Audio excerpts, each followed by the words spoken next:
Hello everyone, it's Santi here and welcome back to my channel. This is my Euro 2024 Fantasy Football upload where I'm going to share with you my transfer targets heading into Matchday 2.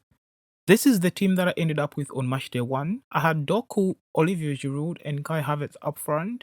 I had Saka, Musiala, Fernandes and Lukic in midfield, Trent, Lorenzo and Dumfries as my backline and Noah as my starting goalkeeper. I still have Costa on my bench yet to play in Matchday 1. Kerkez, Shaqiri and Joao Cancelo, who's also yet to play his fixture in Matchday 1. I'm currently on 58 points. I'm happy about it because I think I didn't put too much thought into picking the team. I just picked the players that I thought would get me some returns, and I'm happy that they've given me 58 points. And I'm looking forward to the rest of the fixtures to conclude, as I still have players that can get me some returns. At the same time, I'm also looking at Matchday 2, and there's a few players that I'm looking at as my transfer targets heading into Matchday 2. And here are some of the players that I'm looking at as my transfer targets heading into Matchday 2. Starting up front, I'm looking at Lamine Yamal at 6.5 million, who returned a total of 6 points in Matchday 1 against Croatia. He got 3 points from an assist, he got a single point from 3 ball recoveries, and 2 points for the 86 minutes that he played in that fixture. He plays against Italy and Albania. I think I'll have to make a decision on whether I bring him in Matchday 2 or I should target the third fixture against Albania. Everything good that Spain did in the fixture against Croatia was going through Lamine Yamal, so he's someone that I'm looking at as a possible transfer target heading into Matchday 2. I'm also looking at the Swiss Quadro Dua at only 5.5 million as another asset that I can bring into my team heading into Matchday 2. He got 4 points for a well taken goal that he scored against Hungary. He then got 2 points for the minutes that he played, returning a total of 6 points in Matchday 1. He plays Scotland in Matchday 2. He then has Germany in Matchday 3, but I think I'm going to try and target that Scotland fixture. I think Scotland conceded 5 against Germany. We expect Switzerland, who had a very solid performance against Hungary, to actually do the same. So Quadro Dua is also someone that I'm looking at as another forward that I could bring into my team heading into Matchday 2.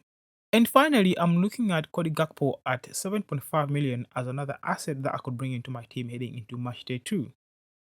He returned a total of 10 points after getting 4 points for the goal that he scored, another single point from scoring outside the box, 2 points for the 81 minutes that he played, and 3 points for being the man of the match in that fixture against Poland. I think everything good that the Netherlands were doing, Cody Gakpo was involved. He missed a couple of chances as well that could have added to the 10 points that he had in Matchday 1, but I think he's someone that I'm also looking at as a transfer target. Even though he has very challenging fixture in Matchday 2 against France, I think the fixture in Matchday 3 against Austria is a fixture that we can try and target, and maybe Gakpo is someone that we should be looking at as a forward that we can bring into our teams heading into Matchday 2.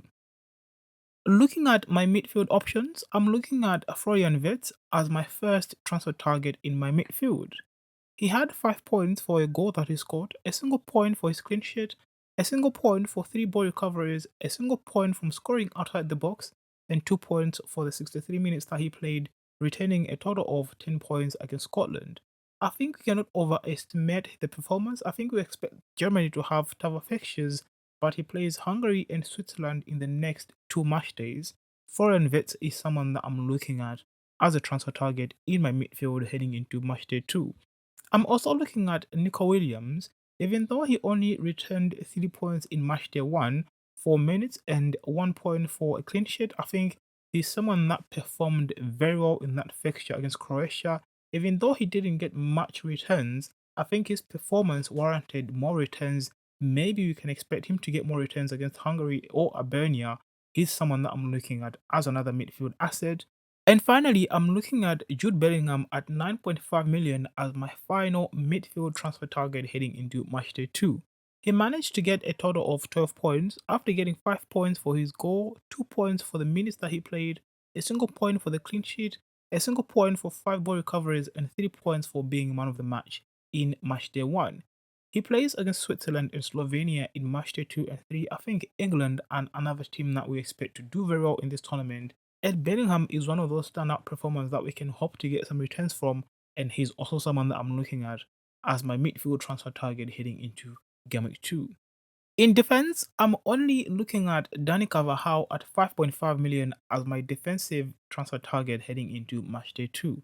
He managed to get 14 points in matchday 1 after getting 6 points for the goal that he scored, 4 points for his clean sheet, 2 points for the minutes that he played, and another 2 points for 8 ball recoveries in that fixture against Croatia. He plays against Italy and Albania in the next 2 match days. I think I'm not quite certain of the fixture against Italy because I think Italy are a very strong team. But that third matchday fixture against Albania is a fixture that we can target, and I think Carvajal is someone that we always expect top shelf performances from. So he's also someone that I'm looking at as a defensive asset that I can get into my team heading into matchday 2. Those are the players that I'm looking at as my transfer targets heading into matchday 2. Of course, matchday 1 is still in play. There's still the French team that I'm yet to watch, and hopefully I can get some assets from them if they perform very well. But at the moment, these are the players that I'm considering as my transfer targets heading into matchday 2. If you found any information in this video helpful in any way, don't forget to give this video a like, and of course subscribe to my channel as I'll be making these videos throughout the competition. I'm Senti, thank you so much for watching this video, and I'll see you next time.